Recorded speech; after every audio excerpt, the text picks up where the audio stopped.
Hello YouTube family, and welcome to episode 7 of our shed build.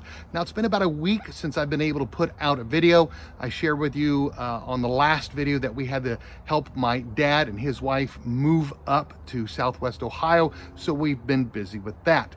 But in this episode, we're going to go ahead and get blocking put between the roof trusses on the front and the back, as well as getting some studs from the top plates on the side up to the outside truss in order to help support that. My steel is in at Menards, and I've already taken a look at that. I've got to go get a big trailer to haul that here. The lengths are 20 feet. I didn't want any seams, and so I had to special order that, so I'm really excited about that. My middle son is back from deployment, so I've got his muscles to help me get that job done. But for now, we're just gonna go ahead and get all that blocking done because we have to get that completed before the steel can get up on the top of the roof. My wife's going to be helping me with that, and we're going to go out there now and start getting some of that ready. What we're going to do first is we're going to put up our faceboard right there. I have a 1x4 that I'm going to put in place. They're going to end up being flashing that goes in the front that came with our steel roof, which is over there. I'm excited about that. We're getting close.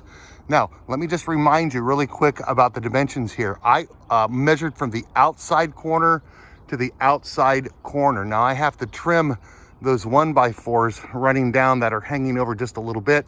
If you watched the previous episode, you know that I just threw those up there, and I was going to come back, snap a chalk line, and then just run my saw up and get rid of all of that. Make sure that you measure that distance, because dimensional lumber isn't perfect. And so we're going to have to come back really quickly and trim up this board so it is the exact length of the face. And so we're going to go ahead and get that cut off.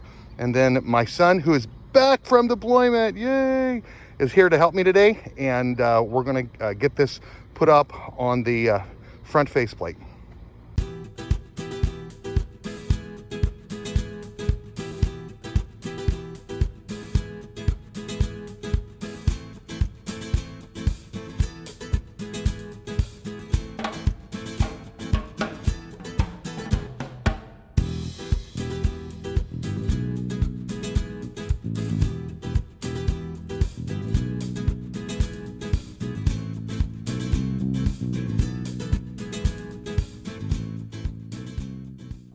So let's talk about what I'm going to be doing here on this side. In order for me to affix not only the exterior, but if I decide to put any kind of interior wall in over my studs, I'm going to need something to nail it into in between this triangle from our top plate to our joist. And so I'm going to be taking our boards, and instead of running them this way, I need to run them this way. I'm trying to do this with one hand and hold the camera with the other. And I need to also line them up with the studs in the wall as they go down. And so in order to do this, I'm going to need to measure the angle on the roof here and cut this appropriately. And then I'm going to need to notch out the board around the 2x4. And so we're going to be doing that all the way down the side on both sides. And once those are done, we'll then be able to start putting the steel on the roof. I traced my angle at the top, and then I set my chop saw at the correct angle in order to get this angle on the board. Now, it's not a problem. I was hoping to be able to take my table saw and kick it out to match that angle on the end. However, it only kicks out one direction, and my geometric brain is not figuring out how to lay this board. We could do the board from the other direction, but I've already cut my angle at one end of the board and I don't want to do it again. So we're going to find the angle. We're going to find that angle on this and set the angle. We're going to set the angle on the plate and then go ahead and cut it. The reason why I wanted to do the table saw is because it'll give us a more consistent cut. I'm not freehanding it, but hey, that's what I've got to do. So we'll go ahead and we'll freehand this cut. All right, ignore the other line. That was the wrong line.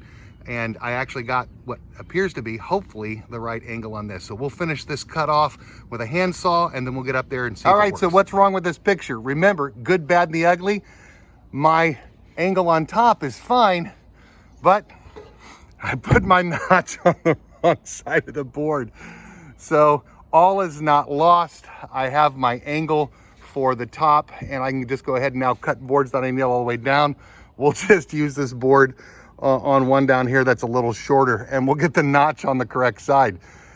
Hey, I measured twice. I just put the notch in the wrong direction.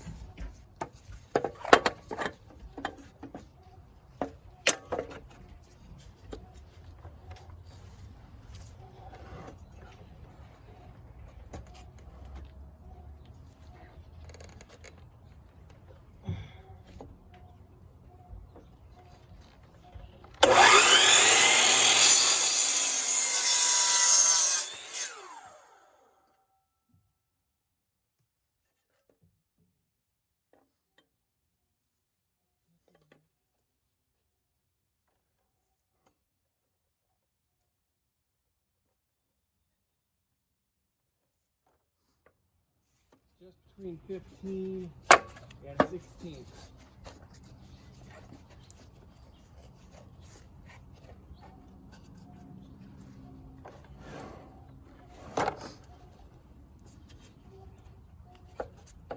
Yep.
Oh, I've got tons of scrap.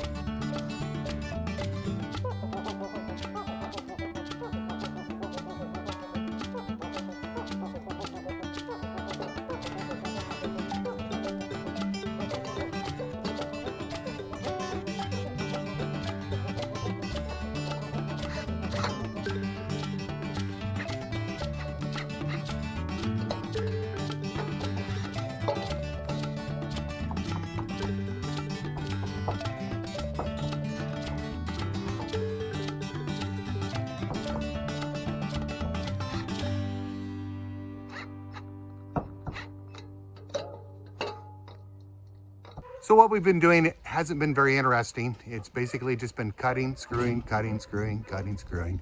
But you get an idea of what this looks like. Again, it's not perfect. I probably could have used nails or my nail gun, but again, just want to get this done quickly. I'm going to take the support board now off. I no longer need that. I've just been using scrap 2x4s to go all the way up. My son has been getting the blocking done. You kind kind of see that. We've got one more piece on this end behind the ladder that you can't see. And then we are going to be putting those in possibly with screws and or nails. And then once that's all done, well, I have to go get that side. So anyway, once I get that all done, then we can begin working for the steel. So when I talk about blocking, this is what I mean. I need to put blocking or pieces of 2x4 between my rafters here so that even when I put my faceplate and then my bottom board on, it blocks stuff from getting in. Wind, rain, bugs, wasps, all of that. However, I need to make sure that I'm cutting the ends of my board at the correct angle. And so what I'm going to do is I just took a scrap piece of 2x4. I'm going to draw a line across there, take it over to my table saw, find my angle, and then I'm going to end up just running a piece of 12-foot 2x4 that I have down that and getting the angle, and then chopping my 2x4 blocking according to the distance between each one of these. That way I won't have to cut it, then come back and cut the angle. I just cut one long piece. So let's go ahead and do that on the table.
We went ahead and measured. This was an 1/8 over 14.5, because again, even though 14.5 is going to be the perfect measurement, if these are 16 on center, nobody's perfect, right?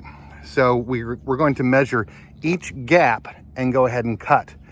We got a really nice angle off the cut on the table saw.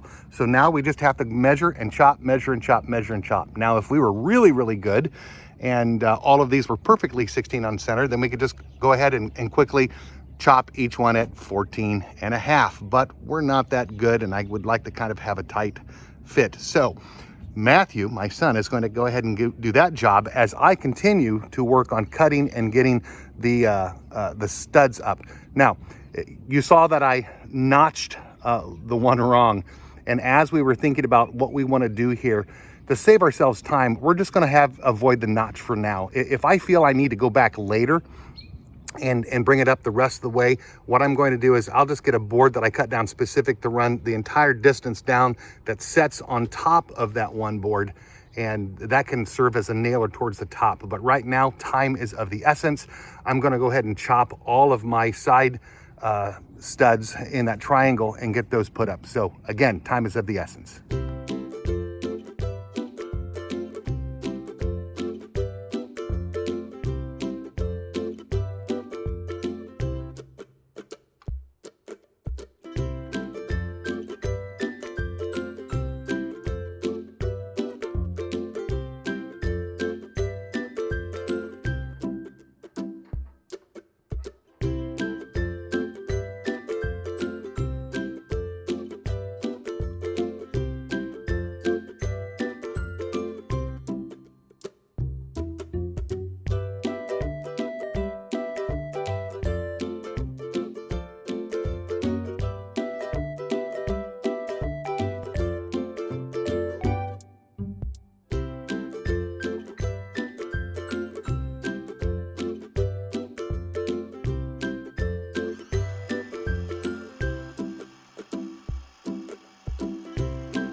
We're gonna go ahead and just take screws, and we're gonna drive one this way, one this way. We're not too particular about how tight we get these down. I guess if I took my nailer and I just nailed down from the top, that might be good.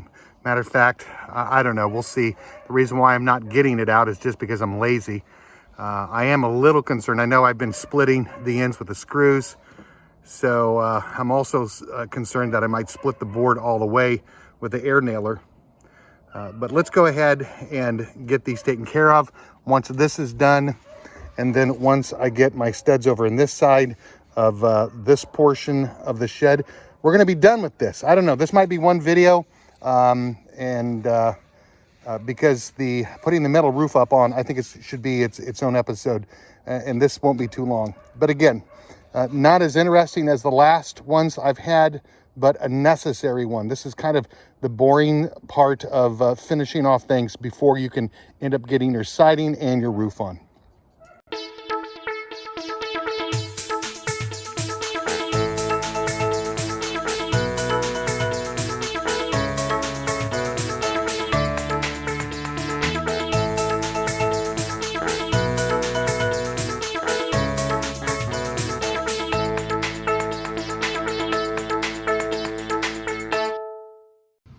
We've gotten all of the blocking and all of the extra studs now done.